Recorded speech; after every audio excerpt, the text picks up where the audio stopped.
Welcome, folks.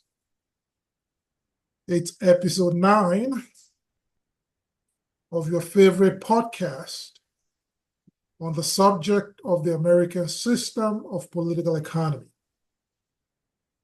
Today is Wednesday, June 26th. This marks 9 months since this podcast officially launched. And as usual, we have none other than the world's leading authority on the subject of the American system of political economy, Mr. Neil Martin. Neil, as I'm sure you're starting to get used to, will be introducing us to yet another in that what is starting to become a vast army of proponents and advocates of the leading opponent during the 19th century to what has now become the dominant form of political economy across the globe, the British system. The leading opponent in the of that system, which coming into the early part of the 20th century, actually became the basis upon which the United States then emerged as the most powerful industrial, most powerful military power on the planet. The foundations for that were set back in the 19th century by individuals who are part of this vast army that Neil has been unraveling one by one. These are individuals who should be household names, and because they are not household names, is exactly why the United States has found itself where it is now. Henry Carey Baird, a publisher and a writer of political economy pamphlets from the 1860s to 1900s, set himself apart from other political economists. Neil will be diving deeper in the next 55 minutes or so, or 45 to 50 minutes. So more detail. But just as a quick background before Neil dives in, Henry Carey Baird, nephew of the giant of American system of political economy, Henry C. Carey. Henry Carey Baird is a nephew. He did something that no political economist did in the 20th century. In his book, The South, Shall I Ever Become So Far Civilized? He went after Theodore Roosevelt. The same Roosevelt who vehemently hated the protective tariff. He also went after William Howard Taft and the Republican Party, because as Neil will indicate in his portion, at this point, the Republican Party had already lost its way. The Democratic Party sought to destroy the protective tariff by using the tariff only for revenue. And the British were involved in this effort in 1846 with the Walker tariff. Neil will talk about that. They spent $1.25 million in 1846 to repeal the 1842 tariff, protective tariff. In the 1880s, the same group, said the government had too much revenue. Too much revenue, is what they said. We must decrease the revenue. So they proposed a tariff for revenue only. As Neil will make very clear, this was a free trade tariff. It allowed for foreign commerce to get into the United States, into the American markets, and domestic commerce was severely hurt by it. The tariff for revenue destroyed the big manufacturers, destroyed industry, made mincemeat out of the domestic commerce, and was fundamentally against association and only looked to create centralization. The other misleading tactic they used was a trade of reciprocity. Remember that. a trait of reciprocity.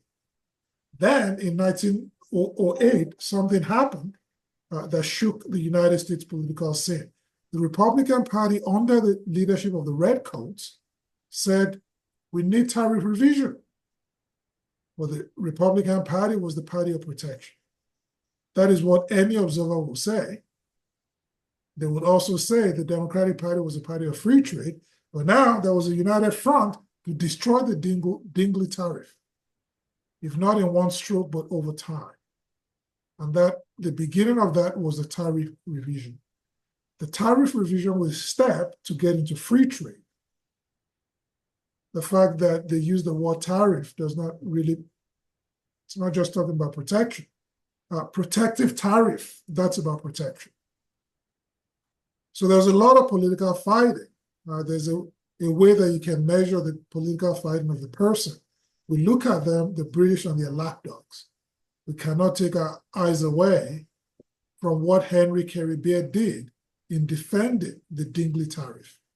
He went after Theodore Roosevelt, who is, by the way, beloved by the British and their lapdogs. Right? Who are the people that did not attack Theodore Roosevelt and William H. Taft? Who are those people? You can learn a lot on who is an American system of, you can learn a lot by who proponents of the American system of political economy attack. The Dingley tariff is considered the best protective tariff by protectionists, such as Judge B. Curtis. The Dingley tariff did right by domestic commerce. It was named after one of the greatest protectionists in Congress of the 1880s, and not an 1890s, which is Nelson Dingley. Roosevelt's faction, Theodore, paid homage to William Cullen Bryant, had hunted the Dingley tariff.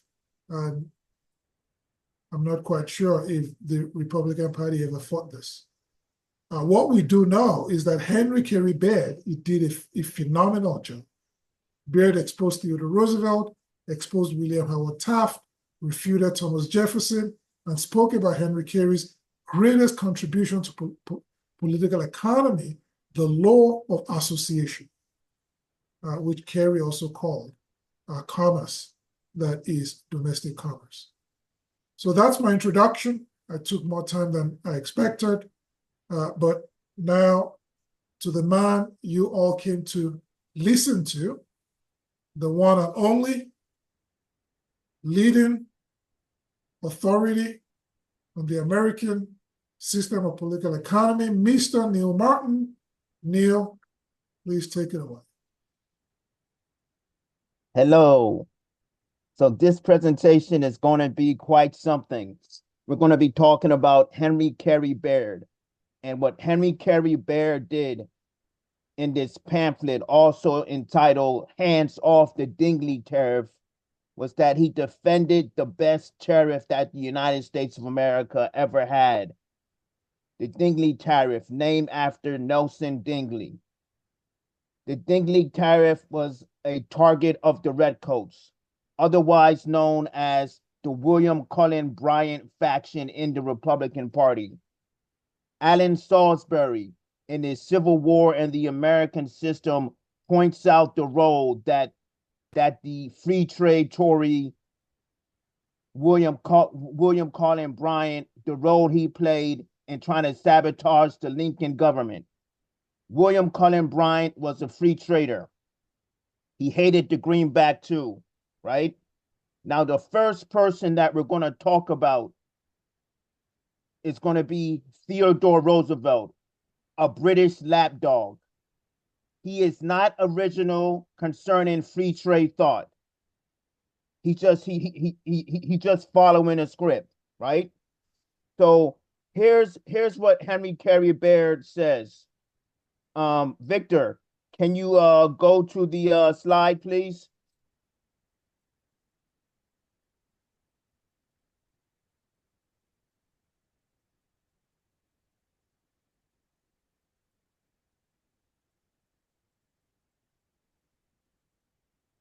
Victor, the slide. Which one? Slide number 1. Hmm. The one that says, Mr. President, President Theodore Roosevelt hates protectionism. All right. President Theodore Roosevelt hates protectionism. Since when has Theodore Roosevelt hated protectionism? Because Theodore Roosevelt was supposedly a protectionist, but according to Henry Carey Baird, this guy Theodore Roosevelt was never a protectionist. All right, Mr. President, a critical reading of your life of Thomas Benton. Hold on, we got to stop real quick, right? Henry Carey Baird may have not been a Republican, but he is attacking the Republican Party and Theodore Roosevelt. Other Republicans, such as George B. Curtis and George Gunton, they never went after Theodore Roosevelt. Henry Carey Baird did. That's what makes Henry Carey Baird the best political economist of the first decade of the 1900s. Now we go back to the program. A critical reading of your life of Thomas Benton, a free trade Tory, 1887, clearly demonstrates that you have not even the mildest toleration for protection. Really consider it a great wrong that you do not recognize the fact that any protective tariff from 1828 was wrong, what was of any real benefit to the country at large, but that tariff furnished to the South grounds for discontent, and that it unquestionably harmed the South. This is Theodore Roosevelt talking. And that in a federal union, it is most unwise to pass laws that shall benefit one part of the community to hurt of another part when the latter receives no compensation. All right. Who is this Thomas Benton fellow that Theodore Roosevelt is writing a biography about? Thomas Benton went after the National Bank. Thomas Benton went after protectionism. How could the Republican Party allow for someone who has a pedigree that hated the National Bank and that hated protectionism into the Republican Party and become vice president? Thomas Benton. Who in the world would like Thomas Benton? Nothing but a British asset. Right? And we have to take a look at this. Theodore Roosevelt is of the opinion that no protective tariff from 1828 and onwards did the United States of America any good. Really. No protective tariff did anything. The tariff of 1828 did wonders for the United States of America. Henry Carey called it a Colbert tariff. And who's Colbert? Colbert is John Baptiste Colbert. When someone says this is a Colbert tariff, that is a full bona fide protective tariff. Then we have the tariff of 1842, who the British in 1846 spent $1.25 million to get it repealed. Yeah, a protective tariff is really doing so much damage that the British have to get rid of it. The Morrill tariff, the Dingley tariff, the protective tariff introduced and had domestic commerce reign throughout the United States of America. What does Theodore Roosevelt know about tariff history? He knows nothing about economic history. He wants to say that protective tariffs never did anything at all for a country. Well, the British have another understanding of the tariff. The British they said, the United States of America and other countries who practice protectionism They grow their domestic commerce. And when you have domestic commerce, you have domestic industries. They also regulate their currency properly. Theodore Roosevelt is on record saying, I'm only concerned about morality. I'm not concerned about tariffs or banking or currency. He says he's not interested in that. What is he interested in? Destroying the United States of America. How is he going to destroy the United States of America? By finally having the Republican Party go along with the economic policy of William Cullen Bryant. And since then, since Theodore Roosevelt, the Republican Party has followed the economic policy of William Cullen Bryant. This is egregious, right? And so who is this guy, William Cullen Bryant? Henry Carey Baird may be saying to Theodore Roosevelt, hands off the dignity tariff, but Theodore Roosevelt is nothing compared to William Cullen Bryant. William Cullen Bryant was the leader of the free trade Republicans. Theodore Roosevelt was nothing but he's nothing but an actor, right? So how can this guy Theodore Roosevelt be talking about the protective tariff that way? What did he know about protectionism? He didn't know that much about protectionism. He wants to say that the protective tariff hurt the South. It didn't hurt the South. The South's backwards economic policy hurt the South. What were the two main sources of exports for the South back then? Tobacco and cotton. Wow, that is really an economy. Tobacco and cotton. Where you have resources in the South, such as coal and iron and other minerals, which were not being harnessed by the South because the South went with British free trade. The South was backwards. How come Theodore Roosevelt didn't talk about on how the South was backwards? How in the world did slavery build the United States of America? Slavery didn't build the United States of America. Victor, next slideshow, please.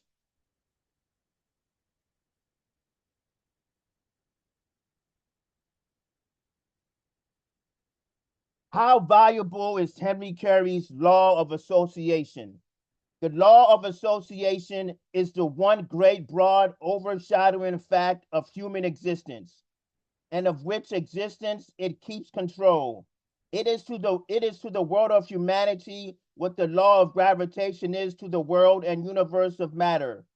It is the philosopher's stone that transmutes, clears up the temporal mystery of man. All right. So Henry Carey Baird is saying Henry Carey's law of association is an overshadowing fact of human existence.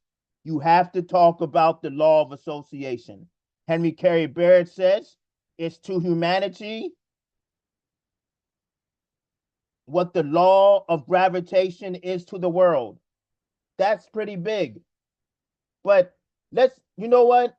Let's see what the righteous free trader, because free traders are always right.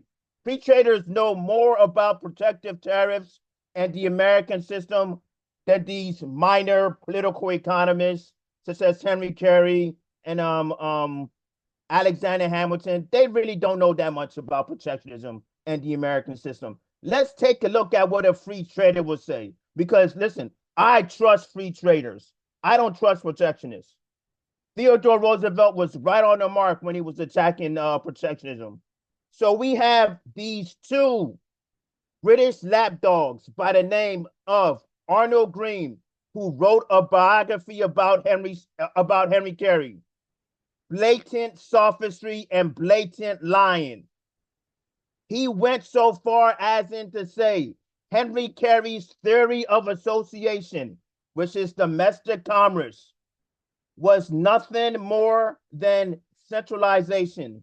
What is centralization?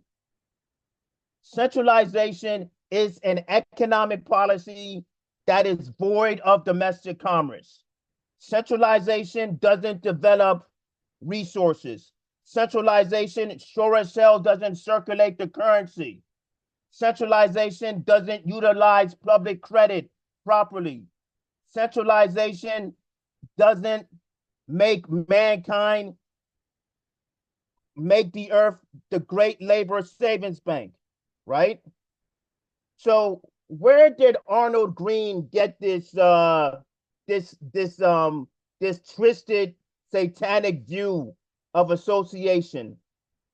He got it from a Cornell University political economist teacher by the name of Jeremiah W. Jenks. And this is what he says: the principle of association which leads man to interaction is a principle of centralization.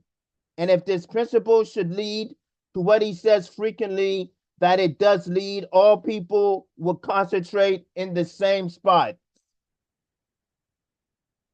That's what a free trader is saying about Henry Carey's law of association, right? First of all, centralization is not a creative act. Centralization is what British colonialism creates. The American Revolution was not fought to have centralization. The American Revolution was fought to have domestic commerce, and that's association, right? So centralization is not a diversity of employments. It's not variety. And when you have variety, you have unity. Centralization is not responsibility to your fellow man and God. Centralization is not going to have mankind have the capacity for progress. Centralization is going to lead to the ruin of the sovereign nation state. Why would someone who loves the sovereign nation state destroy it? Theodore Roosevelt would destroy the sovereign nation state with free trade because he likes free trade. He's a British lapdog. That's all he'll ever be. You have people in the Republican Party, you have people in the Democratic Party who seem to like Theodore Roosevelt. And get this, Theodore Roosevelt and these jabronis who are nothing but actors, who are presidents of the United States of America, like the current jabroni Genocide Joe, who is overseeing genocide in Palestine, who is overseeing a war between Russia and Ukraine that can possibly lead to thermonuclear war.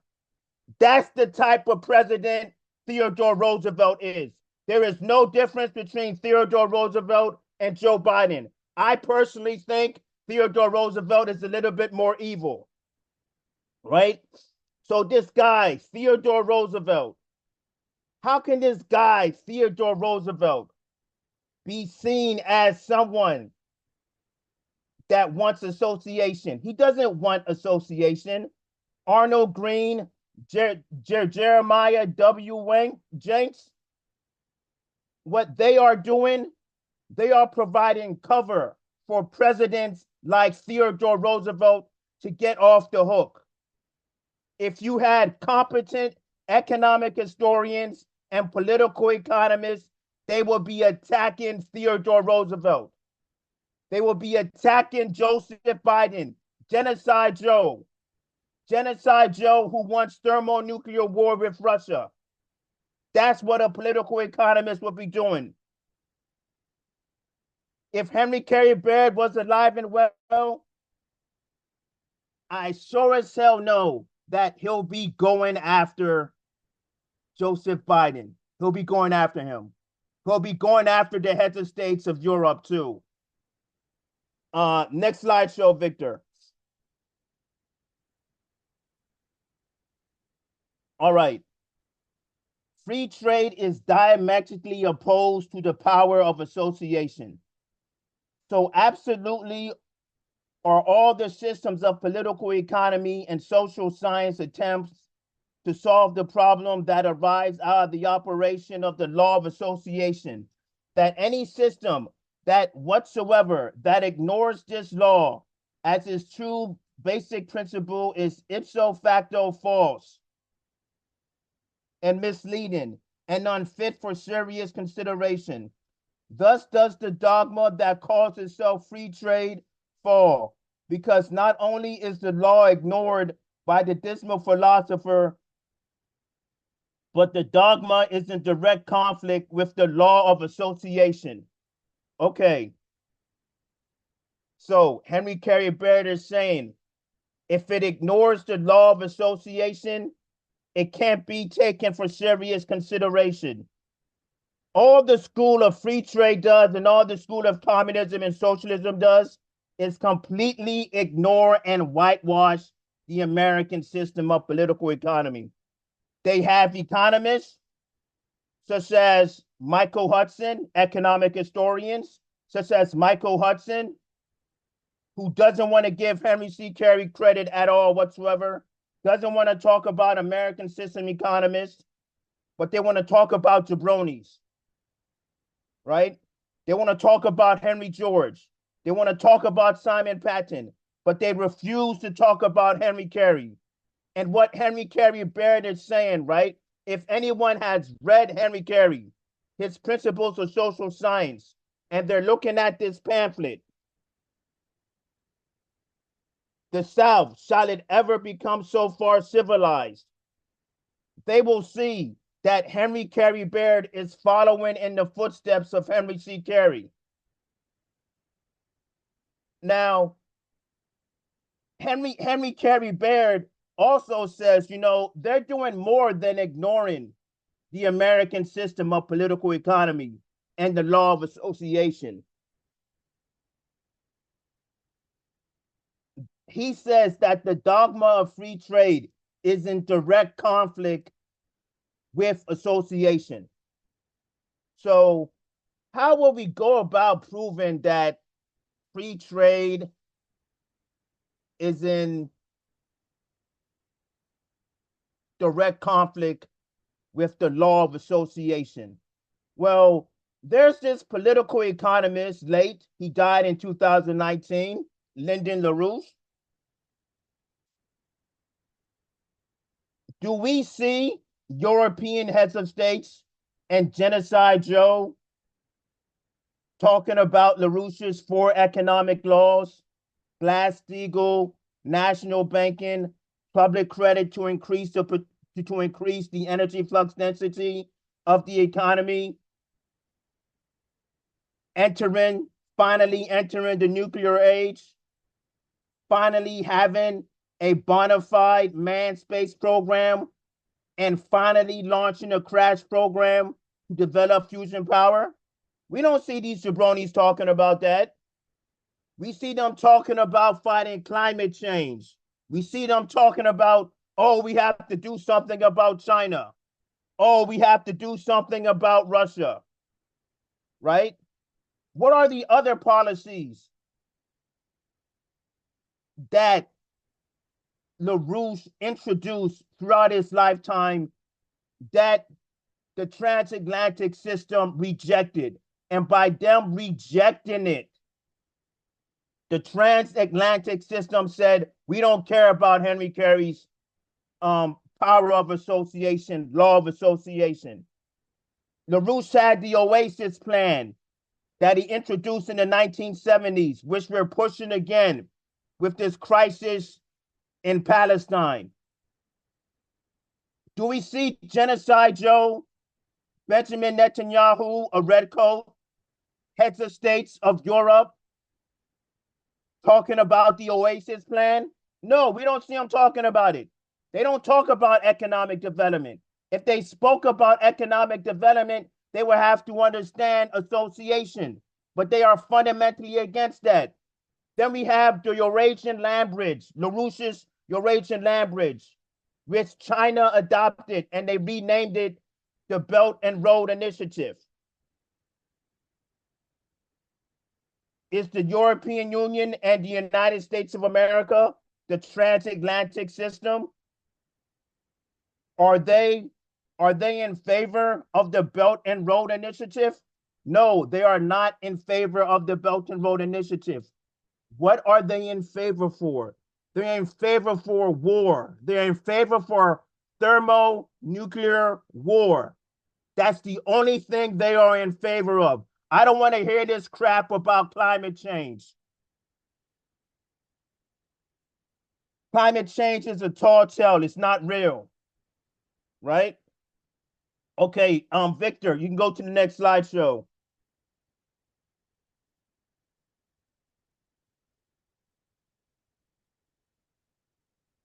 Ooh, this is a good one. What the forces of a power of association create. But how has the desirable condition, this compliance, been brought about? Surely not merely because Kentuckians and others have determined to tap these treasure-holding hills, untapped throughout all ages. Has it not been because in their own states a power of association through the diversification of industries, agriculture, the mechanic arts, manufacturers, the technical application of chemistry and electricity, the development of literature and art, has been such a call for fuel, travel, transportation, and 10,000 other things as to create a demand for the coal, iron, steel that these mineral regions have to dispose of. Okay.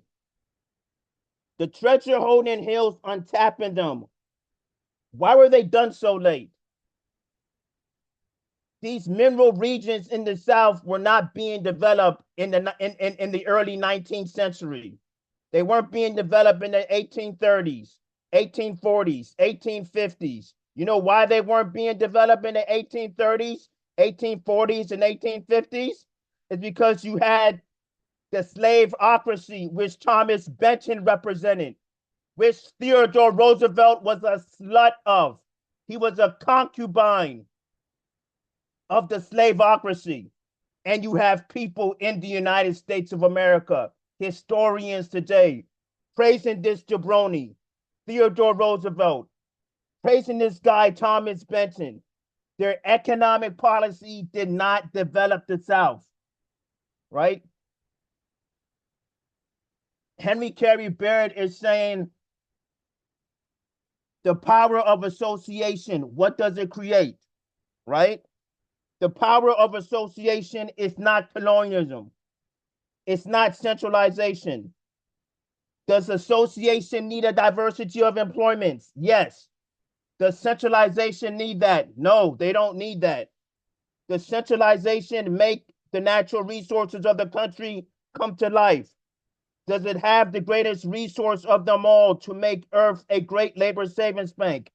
The greatest resource of them all is the human being. What is the greatest resource in the universe? As I said, it's the human being. The being who Henry Carey said participates in the intelligence of God. The being who participates in the intelligence of God. Theodore Roosevelt would never say anything like that because he does not understand creativity. He doesn't understand association. He is a British lapdog who's a slut for the British Empire. Let's just be frank about it. He's a slut for the British Empire, right? And then let's focus on something, right? Henry Carey Baird is saying the power of association through the diversification of industries. Centralization is not going to use the diversification of industries because association is a concentration saturated throughout the world of development corridors and domestic commerce in every single country. Centralization is not that. Centralization is an economic policy in which One area farms, one continent farms, another area exports goods to other countries, cheap labor goods. What else does it do? It exports raw materials. I mean, we're human beings. North America, South America, Africa, Europe, and Asia, they have several countries in them. Every one of those countries should have domestic commerce. We don't want to see situations where we have more foreign trade than domestic commerce. Because when we have a situation of more foreign trade than domestic commerce, we are not being creative. We are ignoring and in direct conflict with the law of association, right? And so Henry Carey Baird says that coal, iron, and steel is in demand because of the power of association. Did slavery have coal, iron, and steel in demand in the South? Hell no. No at all whatsoever. How can anybody say that slavery and free trade had coal, iron, and steel in the South? It didn't. Did the South have coal and iron? Did they have the ability to make steel? Yes. But the good old South, the good old slaveocracy, which Thomas Benton loved, which Theodore Roosevelt was a slut of. He was a slut of the slaveocracy. Their type of economy could not bring into power coal, iron, and steel. They were not going to use it. So if you're not going to use coal, iron, and steel, how are you going to have chemistry? How are you going to have electricity? How are you going to have manufacturers? How are you going to have industries in agriculture? How are you going to have the mechanic arts? How are you going to have a machine tool sector? Right? So Henry Carey Baird is laying down, okay, this is the type of economy that the power of association can create. But those who are sluts of the British Empire are not going to build that type of economy. They're going to use free trade, and free trade is not going to develop the South or any other place. Take a look at sub-Saharan Africa.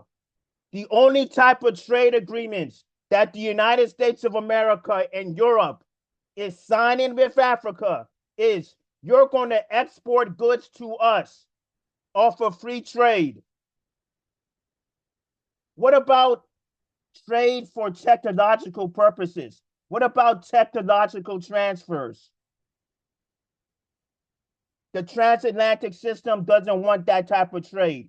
They want a type of trade that is going to have Africa be foreverly dependent on the West. We don't need that, right?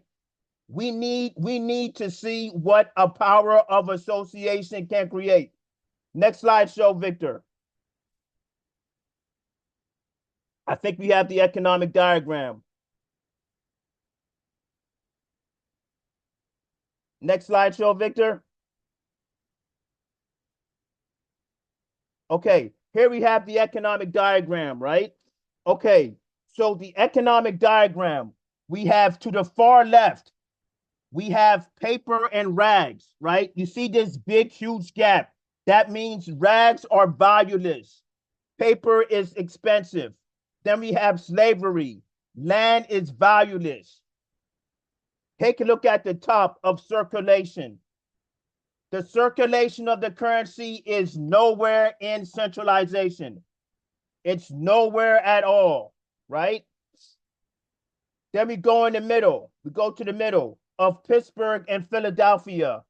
Labor and land are acquiring value. Same thing with St. Louis and Cincinnati. Labor and land are acquiring value, and the raw materials, which is rags and paper, the finished commodity, they're approximating in prices, right?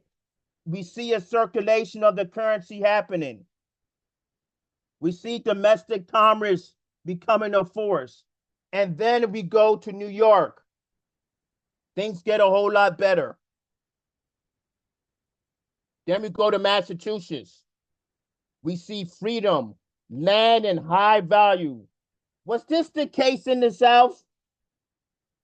Because, Theodore Roosevelt said that, oh, the North hurt the South with these protective tariffs.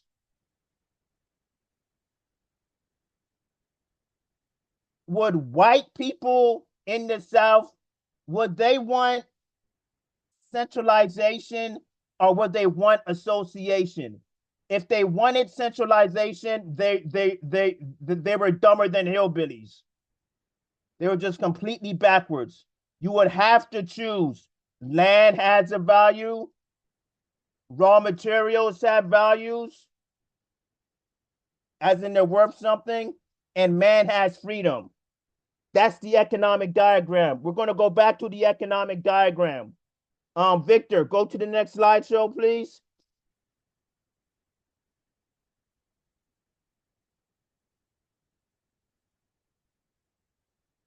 What put Eastern Kentucky and West Virginia to work?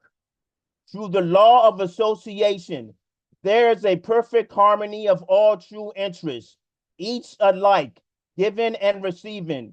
To treat of an ideal, isolated, lonely man, not in association with his fellows, is to treat of a man who does not and who cannot exist in the world, but is a mere unreal abstraction. In this entire movement in Eastern Kentucky and West Virginia, this development of the power of association by final analysis, labor will be found the one great factor. Labor gives value to land and to the treasures therein, neither of which possesses value without the application of labor, and as man rises in value, so do land and raw products of the earth. The fates of all these being indissolubly linked together for better or for worse. Victor, go back to the economic diagram.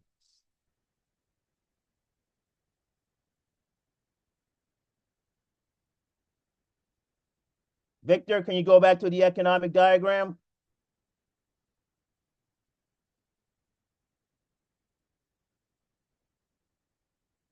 Okay, so let's take a look at the far right of the economic diagram. Labor and land have value. Raw materials have value. Henry Carey Baird was describing the economic diagram. He was describing Massachusetts, right? He was not describing the Rocky Mountains or the South, like Virginia or North Carolina or South Carolina or Florida or Georgia or Alabama. I want to tell you guys something, right? The South had the best resources in the United States of America, but they weren't being used, right? Kentucky and West Virginia, which were in the South. Who wanted to develop the South? Who actually wanted to see the mineral interests, the raw material interests come into power? Henry Carey did. Henry Carey said, if we would have went with Henry Clay's protective tariffs, the slaveocracy would have been supplanted by the raw material interests. And who are these raw material interests? They were nothing but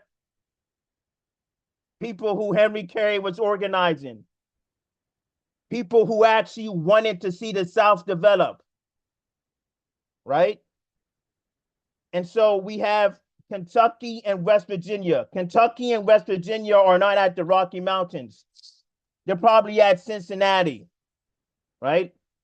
They could have been, they probably could have gone further, right? And so we have this economist by the name of David Ricardo. David Ricardo will never say that I want mankind to rise in value, that I want land to rise in value, that I want raw materials to rise in value, because David Ricardo wanted cheap labor. Not only did he want cheap labor, he wanted cheap raw materials. Where's cheap raw materials at? To the far left of the economic diagram. Where's cheap men at? To the far left of the economic diagram. This is the system of political economy that Theodore Roosevelt, Thomas Benton, and William Cullen Bryant fought for. They fought for cheap labor and cheap raw materials. They fought for British free trade.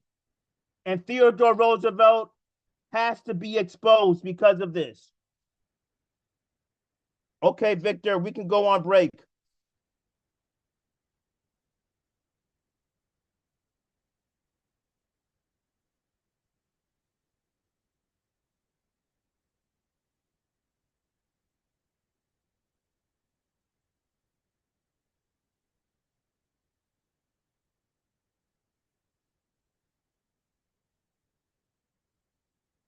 We can take a break, Victor.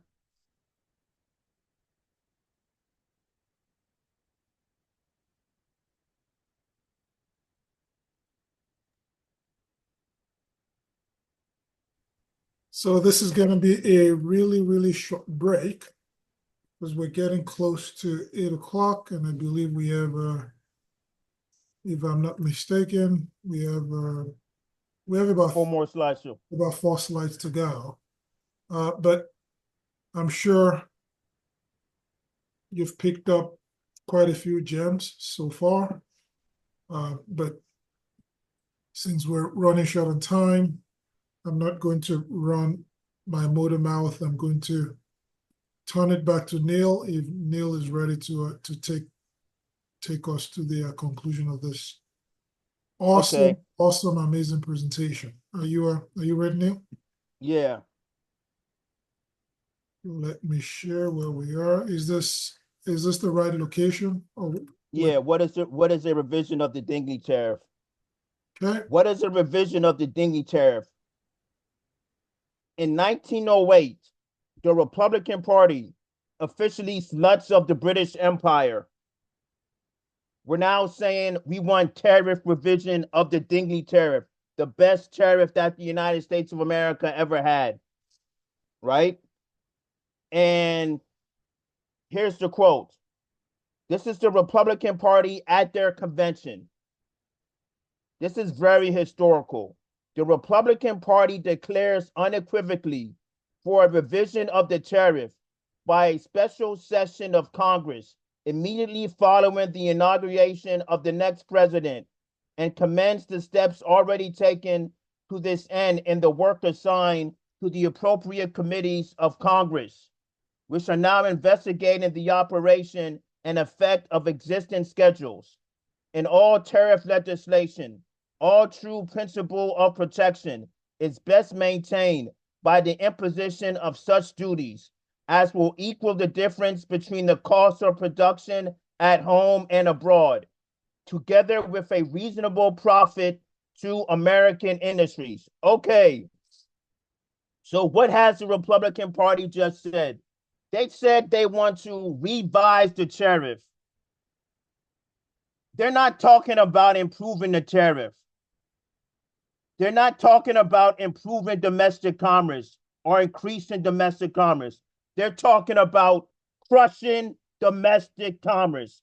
That's what they're talking about. This is not about low tariffs.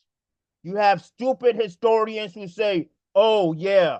So there were two factions in the protective camp in the Republican Party, high tariffs and low tariffs. They want to make it seem as if tariff revision was like getting a haircut and you didn't know that you had a haircut. No. Tariff revision is a butchery. They want to kill and headhunt protectionism. They want to kill and headhunt the Dingley tariff. This is what the Republican Party wanted to do. Before there was tariff revision, there was the horizontal tariff, which is decrease the tariff, lower tariffs. There was the tariff for revenue only. What was the tariff for revenue only? It was a free trade tariff. What will be the tariff revision? Revision of the tariff. It'll be a free trade tariff. Right? And who do we have to talk about if we're going to talk about free trade in the Republican Party? You guys might be thinking, I want to concentrate on Theodore Roosevelt. I don't want to concentrate on that jabroni. I want to go after William Cullen Bryant, right? In Alan Salisbury's Civil War and the American System book, he goes after William Cullen Bryant. And I've already said he was against the greenback. Gee, Henry Carey Baird in one of his pamphlets said, the greenback saved the Union. So it looks like William Cullen Bryant didn't want to save the Union. He didn't. He was an abolitionist. What's a British abolitionist? Another name for a redcoat, right? And so this tariff revision, they don't want domestic commerce in the United States of America. When they talk about this stupid line, this is so stupid. In all tariff legislation, the true principle of protection is best maintained by the imposition of such duties as will equal difference between cost of production at home and abroad. What about developing domestic commerce? Why don't they talk about we want to destroy domestic commerce? They're not going to say that. They're not going to say we want to destroy domestic commerce.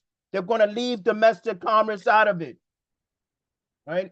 They're being sneaky and deceptive, right? It's like saying, oh, we're not going to have men look after the sheep. We're going to have wolves look after it. But don't worry. These wolves are down with tariff revision. They're not going to be they're not going to harm the sheep. Oh, yes, they are. Right? So the British system infiltrated the Republican Party, and sluts like Theodore Roosevelt and redcoats in the Republican Party who love William Cullen Bryant, a true British free trader. William Cullen Bryant was celebrating in hell about what the Republican Party did in 1908. And since then, the Republican Party has been a party of free trade. For over 110 years, the Republican Party has been a party of free trade. Same thing with the Democrat Party, right? Tariff revision means destroy domestic commerce. That's what people have to understand. Victor, next slide.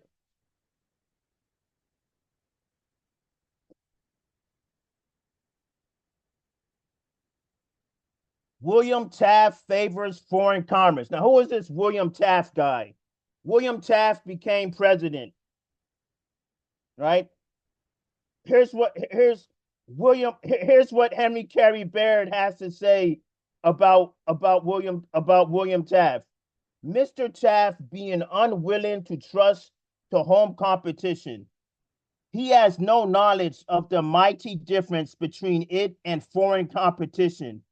Foreign competition furnishes no demand for domestic labor, while domestic commerce starts such a demand for domestic labor and commodities, which alone come of that labor, that a dollar paid for American labor will start such a movement as will perform in a single year acts of association of commerce amounting to 100 or perhaps many hundreds of dollars.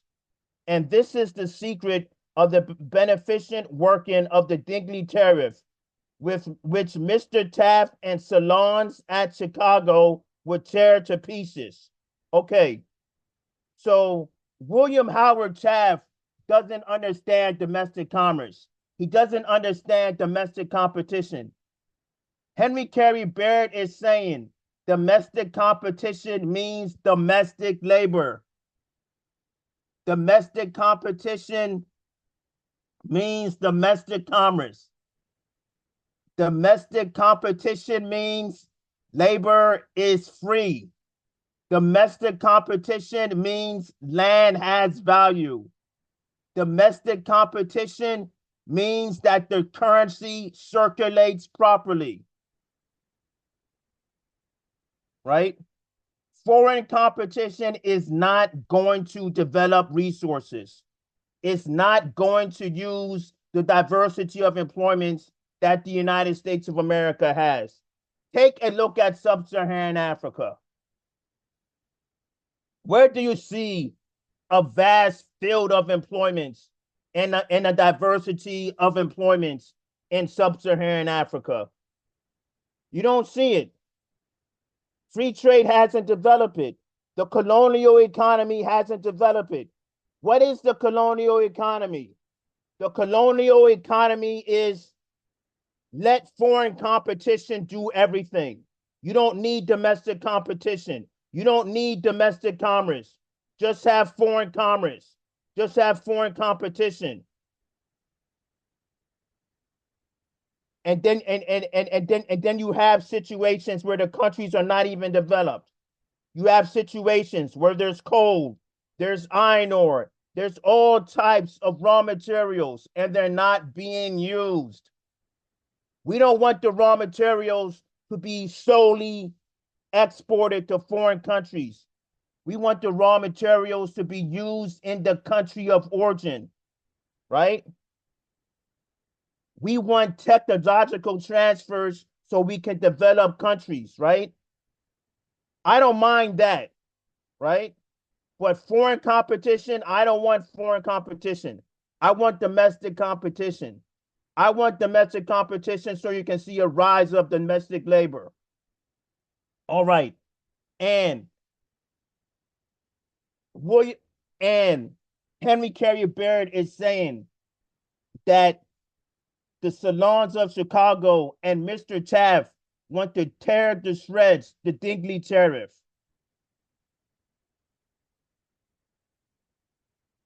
This is making William Cullen Bryant happy. The British, they want this, right? What William Howard Taft represented, the British loved it.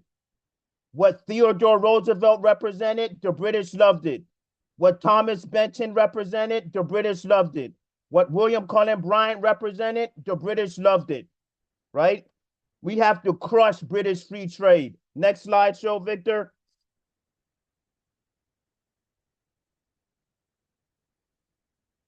Okay, now we're going to talk about the South again, right? What the slave representation did for the Union. For half a century before the War of the Rebellion, the South, with its slave representation in Congress and the Electoral College, dominated this republic with the hope that their people might get cheap things. And they gave us misery, bankruptcy, broken hearts, and finally a civil war. The realm that bases its laws and customs on a confused body of prices of raw materials and finished commodities, of the law governing which it is absolutely ignorant, is doomed to barbarism and destruction. Okay, so the South, with its slave representation and the Electoral College, were able to dominate politics in the United States of America, right? Theodore Roosevelt has no problem with this, but he has a problem with raising the value of man, raising the value of labor, raising the value of land, raising the value of commodities, of raw materials. He has a problem with association, but he does not have a problem with an economic policy that degraded the white man. As long as you kept slavery, you would degrade the white man. Who said this? Henry C. Carey said this. Theodore Roosevelt never said that. That British slut, William Cullen Bryant, never said that either. Right? The South was not developing her resources. They weren't developing their population either. And people who talk about the South, about the rebellion, about slave representation and the electoral college vote, they want to take pride in being backwards. The South had an economy. The South had an economic thinking that would only do one thing, and that would destroy the Union. What is so good about destroying the Union? What is so good about ripping up the Constitution and having a Constitution that doesn't say anything about the general welfare? What is so good about that? Does Theodore Roosevelt like that? Yes. Theodore Roosevelt does not want the general welfare in his Constitution because it's in the Confederate Constitution. The Confederate Constitution says nothing about the general welfare, that government should promote the general welfare. The slaveocracy did not want to promote the general welfare. And Theodore Roosevelt is saying, oh, protection never did anything good for the South. The slaveocracy never did anything good for the South. Show me one good thing that the slaveocracy did for the South. Next slide show, Victor.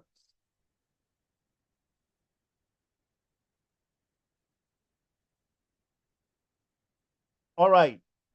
Okay. So, Victor, can you go to the previous slide show? I forgot something. Okay, the slave representation. Who worked for the slave representation? Thomas Jefferson, the guy with possibly the worst government philosophies in United States history. This guy is he's the GOAT of jabronis, right?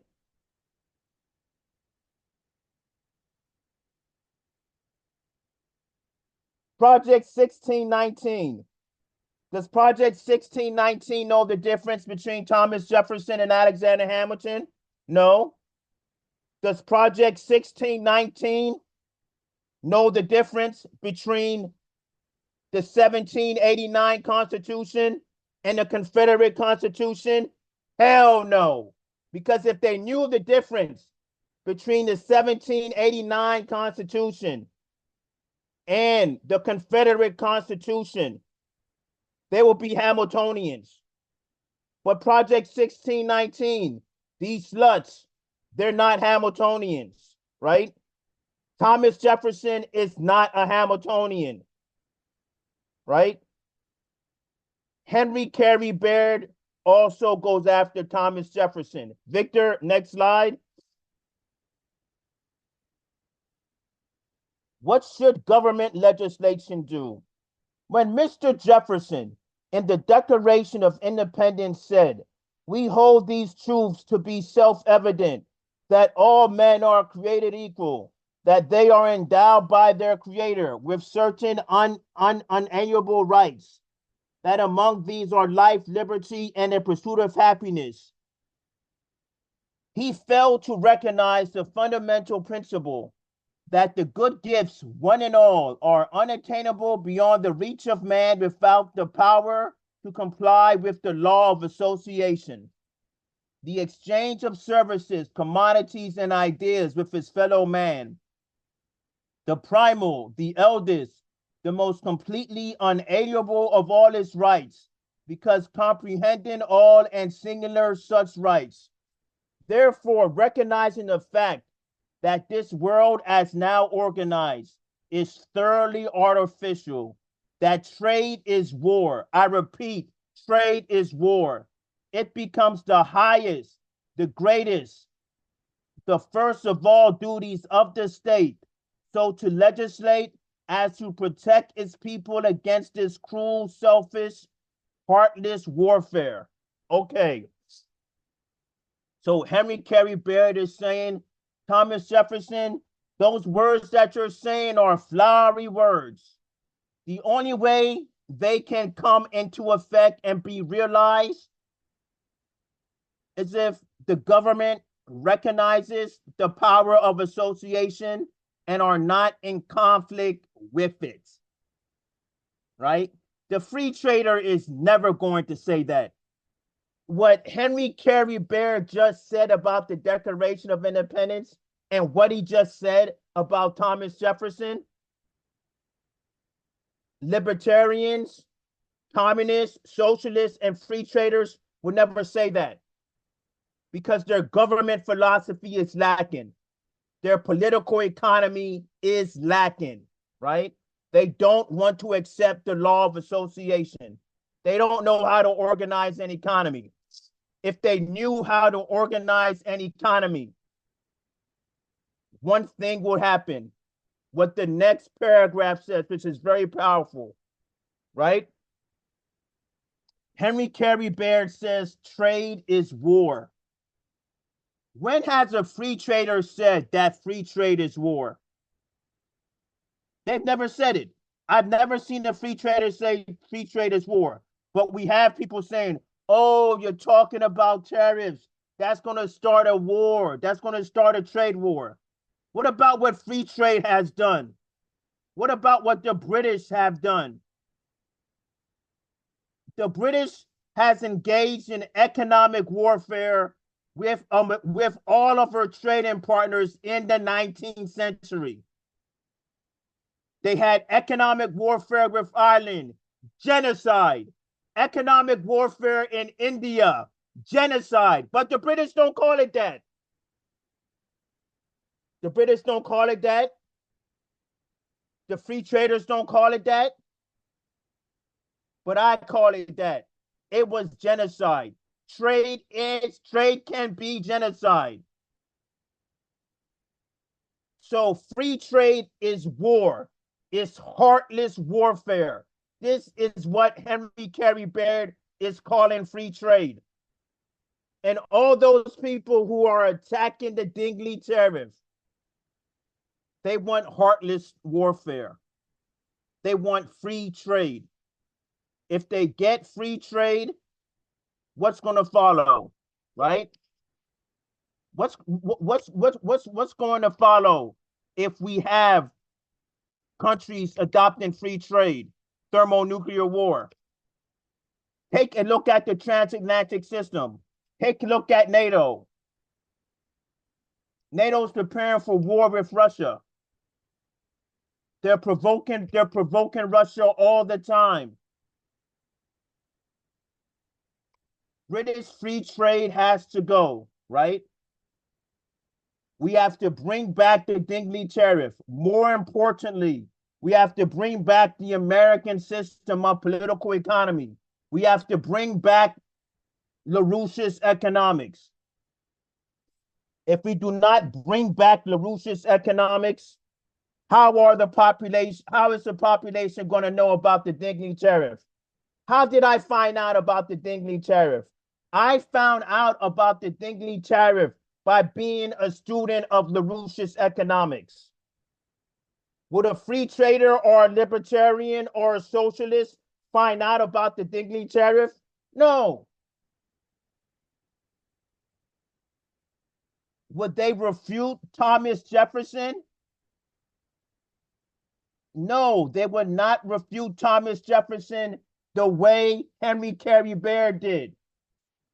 What Henry Carey Baird did in this pamphlet is historical. This makes him the best political economist of the first decade of the 20th century. Henry Carey Baird should be studied throughout the world.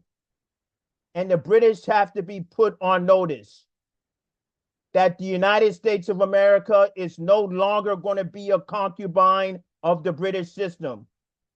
And the presentation's over. Thank you.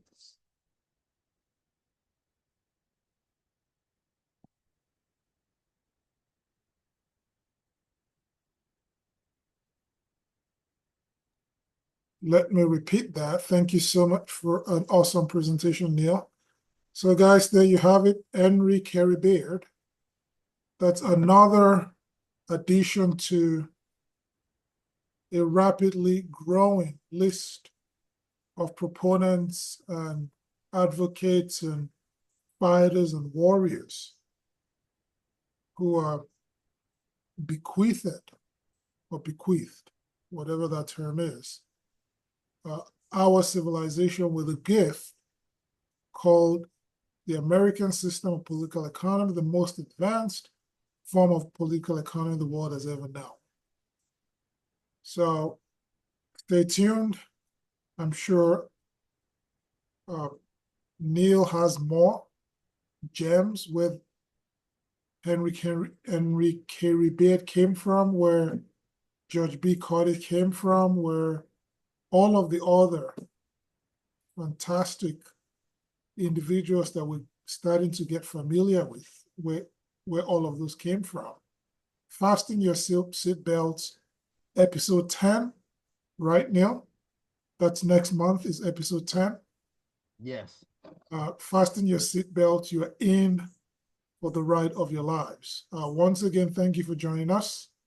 Have a wonderful, wonderful night, and see you for episode 10 of the American System podcast in July. Have a good night.